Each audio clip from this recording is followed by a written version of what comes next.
اور جس عورت کے گھر میں وہ رہتے تھے اس نے ان کو اپنی طرف مائل کرنا چاہا اور دروازے بند کر کے کہنے لگی، یوسف جلدی آؤ۔ انہوں نے کہا کہ اللہ پناہ میں رکھے، وہ یعنی تمہارے میاں تو میرے آقا ہیں، انہوں نے مجھے اچھی طرح سے رکھا ہے، میں ایسا ظلم نہیں کر سکتا، بے شک ظالم لوگ فلاح نہیں پائیں گے۔ اور اس عورت نے ان کا قصد کیا اور انہوں نے اس کا قصد کیا۔ اگر وہ اپنے پروردگار کی نشانی نہ دیکھتے تو جو ہوتا سو ہوتا۔ یوں اس لیے کیا گیا کہ ہم ان سے برائی اور بے حیائی کو روک دیں، بے شک وہ ہمارے چنے ہوئے بندوں میں سے تھے۔ اور دونوں دروازے کی طرف بھاگے، آگے یوسف پیچھے زلیخا، اور عورت نے ان کا کرتا پیچھے سے پکڑ کر جو کھینچا تو پھاڑ ڈالا، اور دونوں کو دروازے کے پاس عورت کا خاوند مل گیا۔ تو عورت بولی کہ جو شخص تمہاری بیوی کے ساتھ برا ارادہ کرے اس کی اس کے سوا کیا سزا ہے کہ یا تو قید کیا جائے یا اسے دکھ کا عذاب دیا جائے۔ یوسف نے کہا، اسی نے مجھ کو اپنی طرف مائل کرنا چاہا تھا۔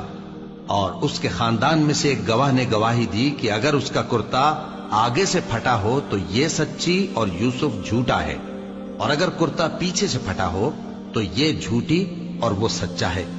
سو جب اس کا کرتا دیکھا تو پیچھے سے پھٹا تھا، تب اس نے زلیخا سے کہا کہ یہ تمہارا ہی فریب ہے، اور کچھ شک نہیں کہ تم عورتوں کے فریب بڑے بھاری ہوتے ہیں۔ یوسف اس بات کا خیال نہ کر، اور زلیخا تو اپنے گناہ کی بخشش مانگ، بے شک خطا تیری ہی ہے۔ اور شہر میں عورتیں گفتگویں کرنے لگیں کہ عزیز کی بیوی اپنے غلام کو اپنی طرف مائل کرنا چاہتی ہے اور اس کی محبت اس کے دل میں گھر کر گئی ہے، ہم دیکھتی ہیں کہ وہ کھلی گمراہی میں ہے۔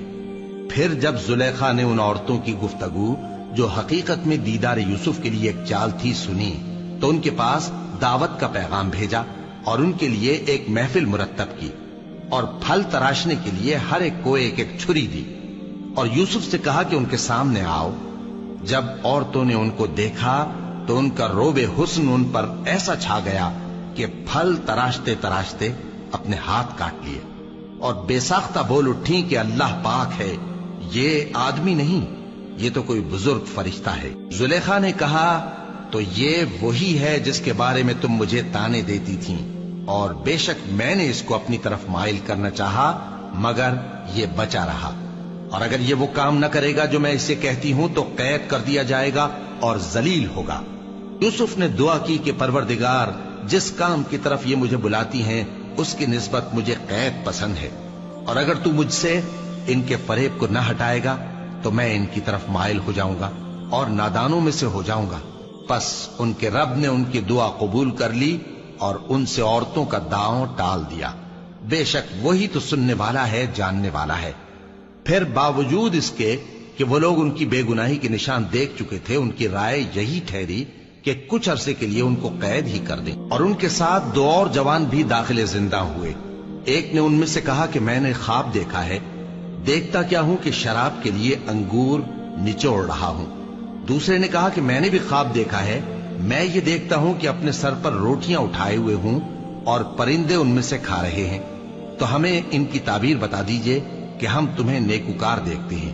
یوسف نے کہا کہ جو کھانا تم کو ملنے والا ہے وہ آنے نہیں پائے گا کہ میں اس سے پہلے تم کو اس کی تعبیر بتا دوں گا۔ یہ ان باتوں میں سے ہے جو میرے پروردگار نے مجھے سکھائی ہیں۔